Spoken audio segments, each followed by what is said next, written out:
Alors, donc, on a parlé beaucoup de la traduction automatisée de nos jours. On a parlé de ses limites. On a parlé de ce qu'on avait besoin pour avoir des textes de possibilité de bonne qualité. Maintenant, dans la deuxième partie, qui est plus courte, puis qui va laisser place à plus de questions à la fin, puis une discussion informelle, j'aimerais discuter de l'avenir de la traduction et donc de l'avenir de la traduction automatisée, étant donné que, selon moi, l'intelligence artificielle va jouer un rôle, il va jouer un rôle de manière exponentiellement plus importante dans plusieurs domaines, plusieurs types de services, notamment la traduction. Donc, perspective d'avenir, bon, ça c'est bien, c'est resté en français. À quoi est-ce qu'on peut s'attendre, par exemple, comme modification mineure, comme modification majeure pour les moteurs de traduction automatisés? On peut s'attendre à, bon, par exemple, les balises, puis le format qui soit quasi parfait. Donc, actuellement, la plupart des moteurs ont de la difficulté avec l'italique, le bold, les balises HTML, comme je disais tantôt, puis ils les mettent un peu n'importe comment, ou ils les mettent pas du tout. Puis ça, c'est plus de travail pour le post-éditeur. Donc, il y a des nouveaux modèles utilisant le Neural Machine Translation, donc les réseaux neuronaux, qui arrivent à deviner, donc à un certain degré de certitude assez élevé et surprenant, où va l'italique, où va le gras, où va la balise, où va le souligné. Donc, vous comprenez l'idée. On va avoir de moins en moins de travail pour le post-éditeur.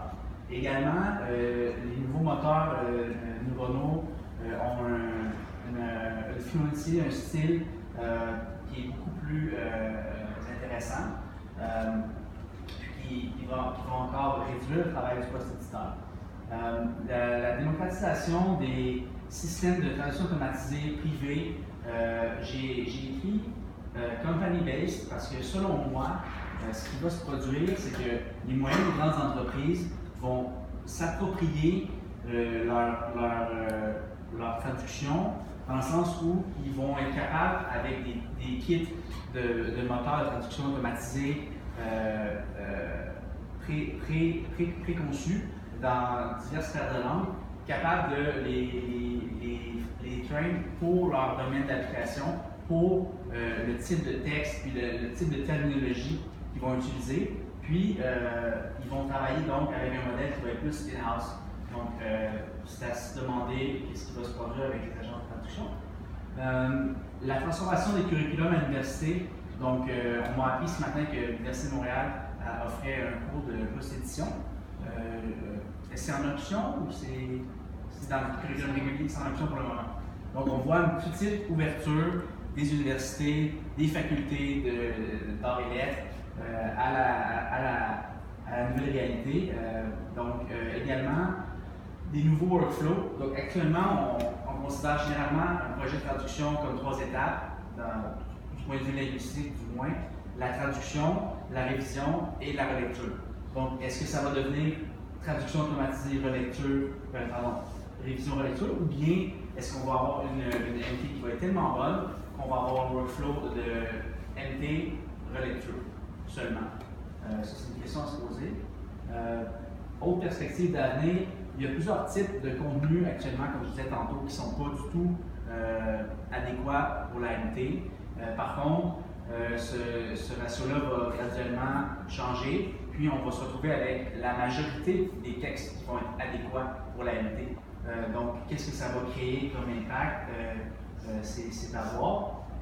Pour ce qui va rester comme contenu qu'on ne pourra pas utiliser la MT, est-ce qu'il va se former j'appelle ça des boutique translation agencies, qui vont se spécialiser en la façon traditionnelle et ancienne de traduire, ou bien est-ce que ça va plutôt être au niveau des pigistes qui vont offrir des services de traduction traditionnels, alors que la grande majorité du marché va être basée sur la MT. Les nouveaux modèles de machine learning vont donner des meilleurs outputs, évidemment. le training des moteurs actuels va également donner un meilleur output. Et aussi, au niveau des compagnies, parce qu'actuellement, le gros de l'industrie est entre les mains des agences de traduction. Donc, les moyennes et grandes entreprises vont voir des grandes agences de traduction et leur disent on a besoin de nos documents en 25 langues, voici ce qu'on va faire. Maintenant, si on considère que les agences de technologie qui produisent les moteurs de traduction automatisée, comme le géant Google par exemple, devient la source principale de cette traduction-là. Donc, quelle va être la place, encore une fois, des agences de traduction?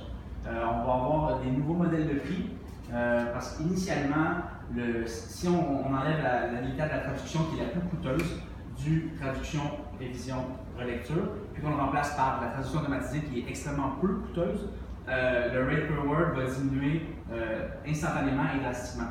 Donc, qu'est-ce que ça va entraîner? Est-ce que les gens vont traduire plus de contenu ou est-ce qu'on va traduire plus de paires de langues parce qu'on va avoir cet accès-là à la traduction moins coûteuse? Également, ça va apporter de l'utilisation, je dirais obligatoire, mais ça va plutôt être l'utilisation, ça va aller de soi que tout le monde, enfin, va utiliser des outils de traduction assistés par ordinateur, donc MemoQ, Trados, etc. Parce qu'actuellement, il y a encore beaucoup de traducteurs ou freelance, du moins, qui travaillent avec Word, puis c'est pas tellement optimisé. Qu'est-ce que ça signifie pour les clients? Donc, je disais tantôt, le coût par mot va diminuer, la vitesse va augmenter. Comment est-ce que ça va affecter l'écosystème traducteur, agence, client? Également, il y a déjà la capacité, j'appelle ça draft translation, donc la traduction au brouillon.